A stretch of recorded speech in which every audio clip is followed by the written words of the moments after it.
What if Spider-Man didn't swing through a color-filled, sunny New York, but instead was an old-school detective swinging through the crime-ridden streets of the 1930s?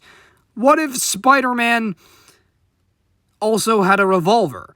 And what if the Vulture was a cannibal who ate Uncle Ben? Well, sit back and relax, dear viewer, because today we're diving into the shadowy world of Spider-Man Noir, one of the best alternate versions of the web swinger ever created and my personal favorite.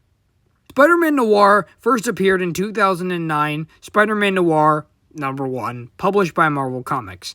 The series was written by David Hine and Facabre Splanuski, sorry if I butchered the name, with art by Carmine Di Giandomenico, sorry if I butchered that name as well. The story revolves around a version of Spider-Man that exists in an alternate universe called Earth 9214. Instead of a modern-day Manhattan, the story is set during the Great Depression in the 1930s New York, a time filled with corruption, gangsters, social unrest, and worst of all, cannibals.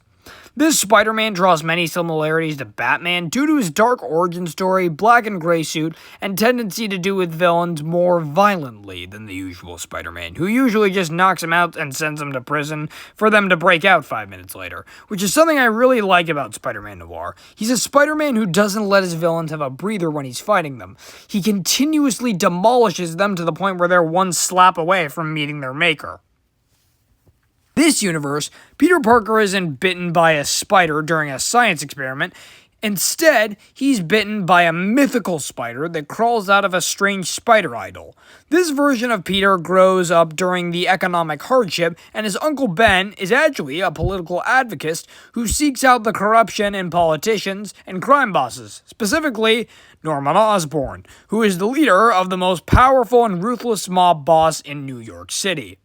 Green Goblin vibes, anyone? After tragedy strikes, more specifically, Uncle Ben getting eaten alive by the Vulture, good God, Peter puts on a black mask, a trench coat, gloves, and white goggles, taking out a page of every menacing superhero's playbook, and creating this dark vigilante persona known as Spider-Man Noir. Unlike the traditional Spider-Man, as I said before, Noir carries more of a brutal edge. He uses a gun at times, more specifically a revolver with 5.6mm bullets, and operates more like an Eddie Valiant-esque detective, and embraces the classic tone of noir crime stories.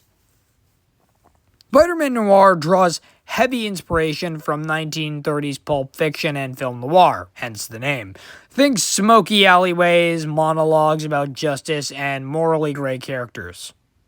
Yeah, I'm getting more Batman vibes, Spider-Man Noir. Instead of bright colors and jokes and comic booky villains, this world is a shadow-filled, gritty, dark world. Villains like Norman Osborn are depicted as mob bosses rather than corporate scientists who have the infection of basically turning into evil versions of themselves. Familiar characters are reimagined to fit this era of crime drama setting. Take Sandman for an example. In the usual comic book universe, Sandman is basically a guy who can turn into sand and make his fists bigger and form objects out of sand. But in the noir universe, Sandman is actually just a regular guy, and the reason he's called Sandman is because, in Spider-Man Noir's words, his bones felt like a pile of gravel. So, pretty boring, I think. It's basically Spider-Man, but filtered through a detective story.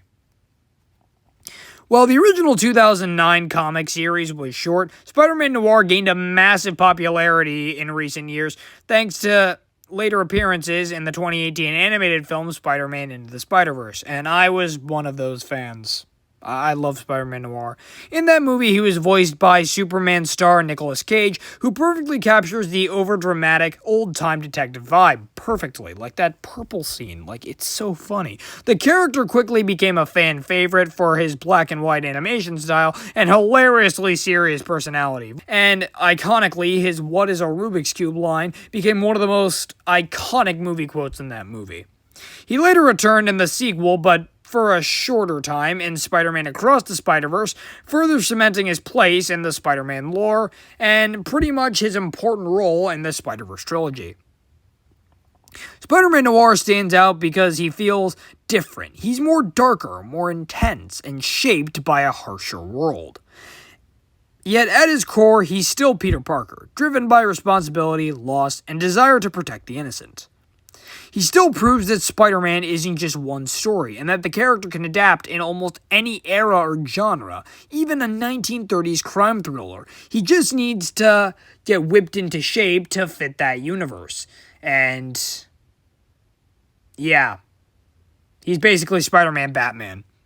So yeah, that's the history of Spider-Man Noir, from the comic book experiment to the multiversal icon voiced by Nick Cage. Tell me which Spider-Man is your favorite. Let me know down there in the comments. And if you enjoyed this deep dive into a darker side of Marvel, don't forget to like, comment, and subscribe for the history of more comic book breakdowns. And as always, peace out, everybody!